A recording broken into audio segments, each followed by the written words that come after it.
नमस्कार, कंज्यूमर अड्डा में आपका स्वागत है। मैं हूं मनोज श्रीवास्तव और आज हम बात करने वाले हैं वैक्सीनेशन की। कोविड से दूरी तो बूस्टर है ज़रूरी। हम ये क्यों कह रहे हैं? क्योंकि ऐसा देखने को आ रहा है कि लोगों में बूस्टर डोज को लेकर जो उत्साह होना चाहिए, जो रिस्पॉन्स होना चाहिए, वो नहीं है। इसके साथ ही जो पिछले 7-8 महीने का डेटा आया है, उस डेटा के आधार पर भी कुछ बातें निकलकर सामने आई हैं जो कहती हैं कि बूस्टर डोज दरअसल कितना ज़रूरी है। तो इसी पर बात करेंगे, लेकिन पहले आपको बताएं कि 8 महीने के डेटा में आया क्या है।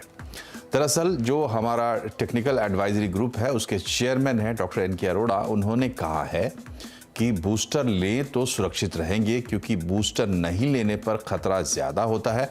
और 8 महीने का जो डेटा आया है उससे ये निष्कर्ष निकल रहा है कि भर्ती जो लोग हुए हैं, यानी जिनको कोविड हुआ और उनमें से जो लोग भर्ती हुए, उनमें से 90% लोग ऐसे थे जिन लोगों ने बूस्टर डोज नहीं ली थी। तो इसलिए बूस्टर कोविड से लड़ने में मददगार है, ये बात साबित होती है। और 6-8 महीने तक एक वैक्सीन की से मिलने वाली एंटीबॉडी टिकती है, उसके बाद ये घट जाती है, ख़त्म हो जाती है। तो भविष्य का हेल्थ इंश्योरेंस हो सकता है बूस्टर डोज, ऐसा कहना है डॉक्टर एन के अरोड़ा का, जो कि टेक्निकल एडवाइजरी ग्रुप के सदस्य हैं। इसी से जुड़ी एक और खबर है, अमेरिका से है।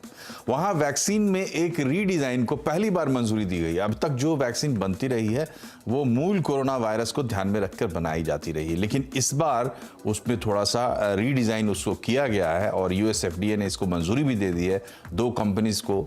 और मॉडिफिकेशन जो हुआ है वो इस तरीके से हुआ है कि ओमिक्रॉन पर ये बूस्टर डोज खास तरीके से काम करेगा, लेकिन ये डबल प्रोटेक्शन देगा। यानी पुराना जो मॉडल था, यानी जहां मूल वायरस जो था उसके खिलाफ भी सुरक्षा देगा, और जो उसका वेरिएंट है ओमिक्रॉन, उसके खिलाफ भी सुरक्षा देगा। इसकी जरूरत क्यों पड़ी? इसकी जरूरत इसलिए पड़ी कि अभी भी 80-90 हज़ार केस अमेरिका में निकल रहे हैं और उनमें ज्यादातर ओमिक्रॉन के केसेस हैं। तो ये 2 बातें हैं जो कि स्टैब्लिश करती हैं हमारे आज के विषय को। और अब आपका परिचय कराते हैं अपने पैनल से। हमारे साथ है सर गंगाराम अस्पताल में गैस्ट्रो और लीवर ट्रांसप्लांट के हेड और नेशनल कोविड टास्क फोर्स के member Padma Shri doctor Saumitra Rawat. Indraprastha Apollo अस्पताल के senior consultant respiratory medicine doctor Rajesh Chawla भी हमारे साथ होंगे, और स्टार इमेजिंग एंड पैथलैब्स के डायरेक्टर और public health analyst Sameer Bhati भी हमारे साथ है।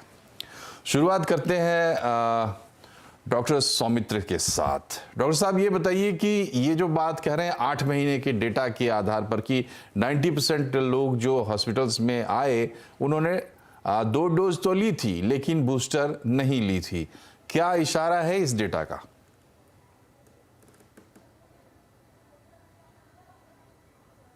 डॉक्टर साहब, आप जरा अनम्यूट कर लें अपने सिस्टम को। हाँ, thank you very much Manoj ji, मुझे जोड़ने के लिए। ये डेटा बहुत क्लियर है कि जो 90% पेशेंट एडमिट हुए हैं उन्होंने बूस्टर डोज नहीं लिया है। और हम लोगों ने पहले भी देखा है, जो सीवियर इन्फेक्शन होता है कोरोना का, वही लोग हॉस्पिटलाइज होते हैं। और जिन लोगों ने फर्स्ट डोज पहले नहीं ली थी या बूस्टर नहीं लिया था, वही लोगों को सीवियर डिजीज होता है, वही लोग हॉस्पिटल में एडमिट होते हैं। तो इसका मतलब यही है कि हमें जो प्रिकॉशनरी डोज है उसको हमें लेना चाहिए, बहुत जरूरी है। क्योंकि जो कोविड एंटीबॉडीज जो हमारे बॉडी में रहती हैं वो 6 से 8 महीने बाद एंटीबॉडीज कम हो जाती हैं, इसलिए हमें बूस्टर लेना जरूरी है।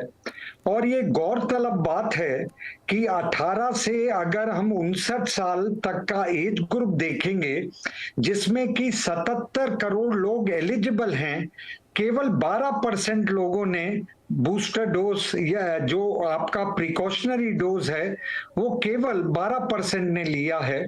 और वही चीज अगर हम 60 ईयर से ऊपर health care and frontline workers में देखेंगे तो 35%, जो कि 17 करोड़ के करीब है, 35% ने आपका जो प्रिकॉशनरी डोज है वो ली है।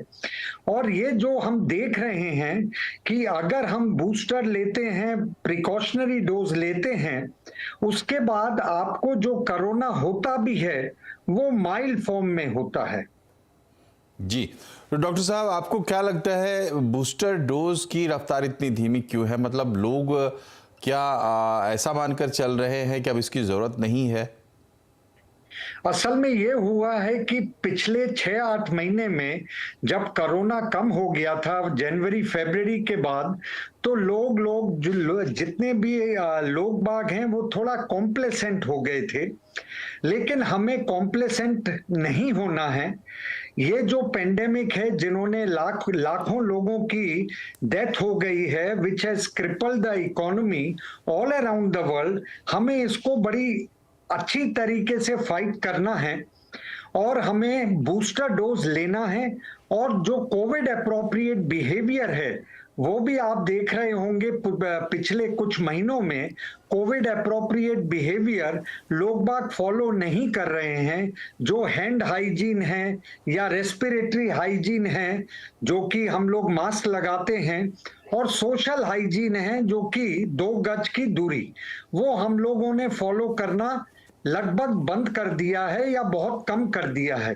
तो हमें ये सब चीजें फॉलो करनी है, क्योंकि डर हर समय मनोज जी वही लगा रहता है कि अगर म्यूटेशन हुआ, और जो म्यूटेशन अगर कोई बहुत गलत वाला म्यूटेशन हो गया जिसमें कि सीवियर डिजीज होती है, उसको प्रिवेंट करने के लिए हमें बूस्टर और प्रिकॉशनरी डोज लेना जरूरी है।